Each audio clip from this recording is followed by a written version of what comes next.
G'day, welcome to the Chicken Channel.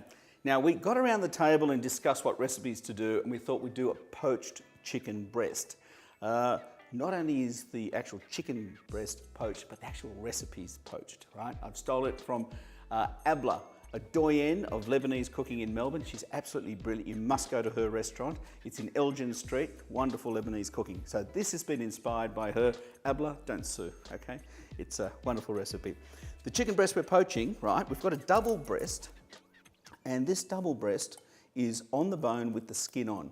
Now the reason it's like that, it retains the shape of the actual meat underneath, right? So if you just did two single breasts without skin or bone, it tends to contract a bit. So on the bone, skin on. Straight into a pot of simmering water, along with one onion that's been diced, about a teaspoon of black peppercorns, and we will be using this liquid. I'm putting in a pinch of salt. Even though it's a stock, and you tend not to salt stocks heavily, in this case we do. In fact, I use a little bit of salt in stocks. Basically, bring this up to the simmer. Don't boil it heavily, bring it up to the simmer. And when it comes to the simmer, you turn the heat down to very low and simmer it for 10 minutes. Then take it off the heat. After 10 minutes, put the lid on and leave it to come to room temperature, right? That last remaining time in the heat causes the chicken to cook perfectly. And we've done some earlier. So here it is, and well chilled down completely. Use your hands, here we go. You can see now that what we have is chicken breast. We don't need the skin in this recipe. It was there just to hold the chicken together. So that's removed. And what we have are the chicken breasts, which I'm going to shred. Now see how that shreds? That's the look we're after.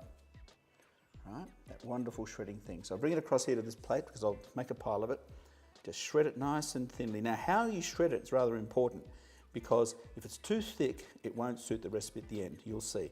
So nice and thin, long strands, and away we go. Exactly like that. Good. With clean hands, my German friend, what we're going to do is now pour off 3 cups of stock. Right.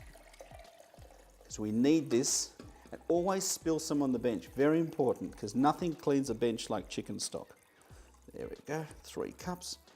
And by the way, the fat, it's got some flavour. A lot of people throw the fat out. Clearly I don't, okay? The fat's got lots of flavour. Try and put a little bit in there. Who cares? It's got to taste good. Flavour first. Now the other important part of this dish is the rice, right? The rice filling. It'll all become clear in a minute, but there's a rice filling to this dish. I've taken a pot that we're going to cook 2 cups of rice in. So find the pot that fits for 2 cups of rice, about that size. A generous slug of extra virgin olive oil, a couple of tablespoons is fine. 1 small to medium onion into that, and also with a pinch of salt. Right? I know a lot of people are trying to cut down on their salt, but salt really improves flavour. If you want to cut down on salt, stop eating packet chips and all those confectionaries. Put it in your real cooking.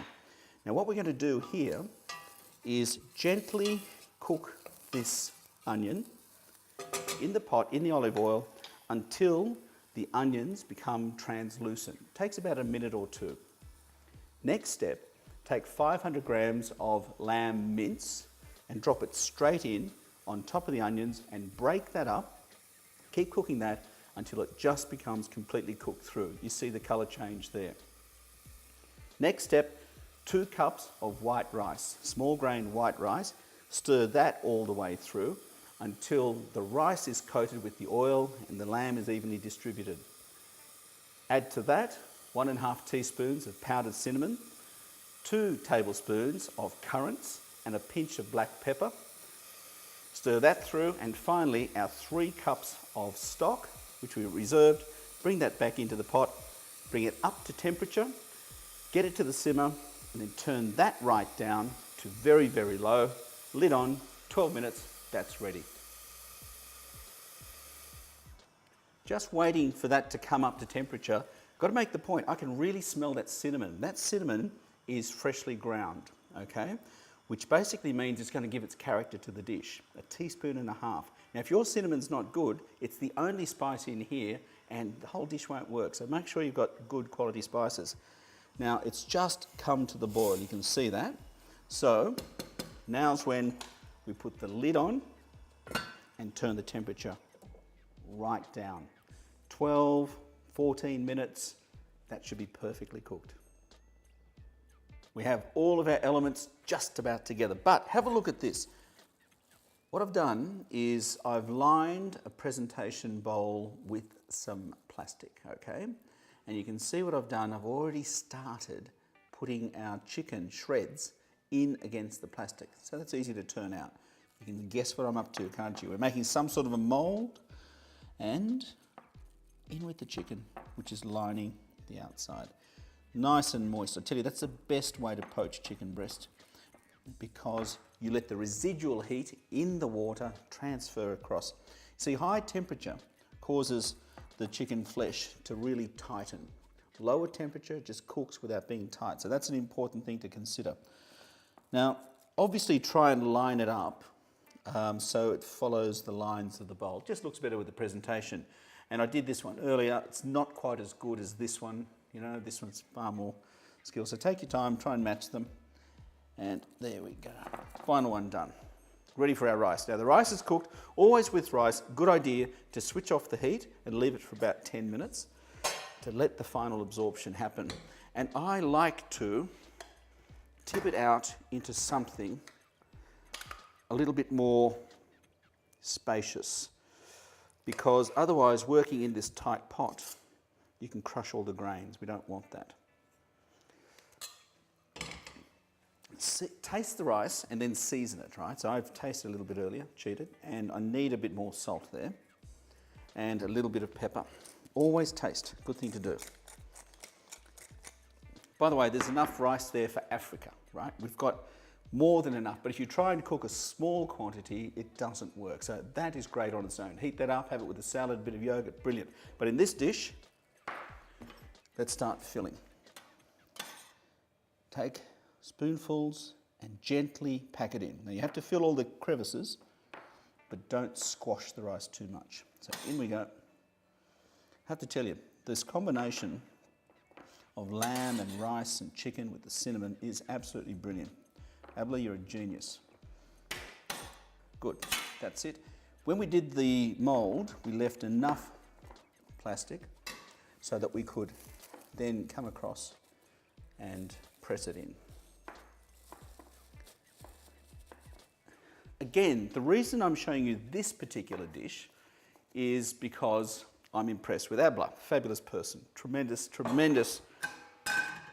chef, great restaurant, etc. But if you were to simplify this at home, just slice the chicken breast and serve the rice next to it. You could do that. The flavours are just as good.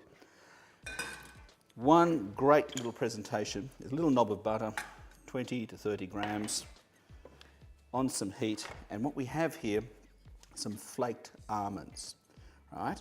It makes a great little presentation. Put that in. We'll let that foam away as we turn out our little number here. All right, unwrap the top. Now to heat these, and you should make these in advance, the last thing you should be doing is in a kitchen when you've got guests or family waiting, mucking around with this. Make them the day before if you wish. And you can heat them in the microwave or steam them. Put the plate there like this, flip that over into the middle, and holding the plastic, lift off. There we are. Doesn't that look fantastic? Very nice indeed. Now back to our almonds, sizzling away, and away we go. I think the key points in a simple dish is this. Fresh ingredients. It's definitely with the spices, perfectly cooked chicken, and also with the nuts too. Make sure fresh nuts. The butter too, good quality butter. And as this comes to the foam, it'll start to become golden brown, and great little accompaniment. You will need a salad. I suggest cos salad with some radishes through that will be absolutely perfect. And here we go. See the almonds just starting to brown there? You can't do this in advance because the butter will firm up. Just starting to brown. And good, time to move.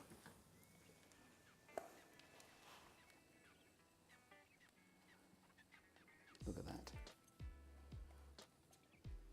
Absolutely sensational. Abla, you're a genius. Try that recipe. You'll absolutely love it. Of course, Bannock bird and chicken, nothing but the best.